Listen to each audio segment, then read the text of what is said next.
বাংলাদেশিদের জন্য থাইল্যান্ডের ই ভিসার সুখবর। দর্শক, জানবো ই ভিসা আবেদন প্রক্রিয়া ও খরচ সম্পর্কে। থাইল্যান্ডে ভ্রমণ করতে ইচ্ছুক বাংলাদেশিদের জন্য এলো দারুণ সুখবর। ই ভিসা চালু করতে যাচ্ছে থাইল্যান্ড সরকার। কিভাবে পাবেন এই সুবিধা, চলুন বিস্তারিত জেনে নেই। থাইল্যান্ডের ই ভিসা ব্যবস্থা চালু হচ্ছে খুব শিগগিরই। ঢাকাস্থ রয়্যাল থাই দূতাবাসের এক বিজ্ঞপ্তিতে জানানো হয়েছে, এই নতুন প্রক্রিয়ায় সরকারি পাসপোর্টধারীরা গত 19 ডিসেম্বর 2024 থেকে এবং সাধারণ নাগরিকরা 2 জানুয়ারি 2025 থেকে ই ভিসার আবেদন করতে পারবেন। থাইল্যান্ডের ই ভিসার জন্য আবেদন করতে হবে www.thaivisa.go.thai ওয়েবসাইটের মাধ্যমে। আবেদনকারীদের প্রয়োজনীয় তথ্য পূরণ করে জমা দিতে হবে অনলাইনে। আবেদন করার 10 কর্মদিবসের মধ্যেই ভিসার অনুমোদন ইমেইল চলে আসবে। প্রাপ্ত ভিসাটি প্রিন্ট করে থাইল্যান্ডের প্রবেশের সময় ইমিগ্রেশন সেন্টারে দেখাতে হবে। খরচ ও আবেদনের শর্তসমূহ।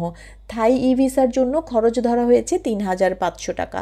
এতে আগের মতো ভিসা সেন্টার বা এজেন্সিতে অতিরিক্ত খরচ বাঁচবে। তবে কিছু শর্ত মেনে চলতে হবে। ব্যাংকে কমপক্ষে 60,000 টাকা জমা থাকতে হবে। গত 6 মাসের অ্যাকাউন্ট স্টেটমেন্ট জমা দিতে হবে। এছাড়া অনলাইনে ফি পরিশোধ করতে হবে www.combank.net.bd থাই ভিসার মাধ্যমে। অনলাইনে আবেদন জমা দিলে একটি কিউআর কোড ও পেমেন্ট ইনফোর সামারি পাওয়া যাবে। এটি দিয়ে ব্যাংকের মাধ্যমে নির্ধারিত ফি জমা দিন। তবে নগদ বা অন্য কোনো ব্যাংকের মাধ্যমে এই ফি পরিশোধ করা যাবে না। আবেদন বন্ধের ঘোষণা। দূতাবাস জানিয়েছে, ই ভিসা চালুর প্রাপ্তির জন্য গত 24 ডিসেম্বর থেকে বিদ্যমান 4টি ভিসা আবেদন কেন্দ্রের কার্যক্রম বন্ধ করে দেওয়া হবে।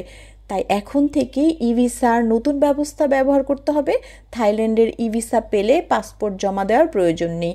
শুধু প্রিন্ট কপি সাথে নিয়ে সহজেই প্রবেশ করতে পারবেন থাইল্যান্ডে।